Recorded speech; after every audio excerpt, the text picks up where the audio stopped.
দেখে কি মনে হচ্ছে বন্ধুরা কচু শাক? একদমই নয়, এটা কচু শাক নয়, এটা হলো সিম। আমরা অনেকেই সিম খেতে পছন্দ করি না, কিন্তু সিমটা একবার এইভাবে করে দেখবেন, খুব সুন্দর খেতে লাগে। 500 গ্রাম মতো সিম নিয়েছি, সিমটাকে মাঝখান দিয়ে কেটে ছুলে নিয়েছি।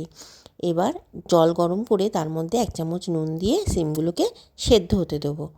সেদ্ধ হয়ে গেলে জল ছেঁকে একটা পাত্রে নামিয়ে নিয়ে কিছুটা ঠান্ডা করে একটা মিক্সি জারে দিয়ে 4টে কাঁচা লঙ্কা দিয়ে একটা পেস্ট তৈরি করে নেব।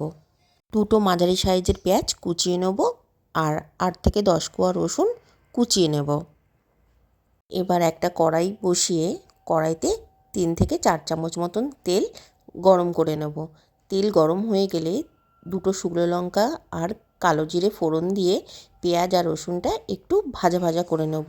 পেঁয়াজ আর রসুনটা ভাজা ভাজা হয়ে গেলে তার মধ্যে সিমের ওই পেস্টটা দিয়ে দেবো এবং 1 চামচ হলুদ আর পরিমাণ মতো নুন দিয়ে দেবো। এবার মাঝে মধ্যেই নেড়ে নেড়ে জলটা শুকিয়ে নেব।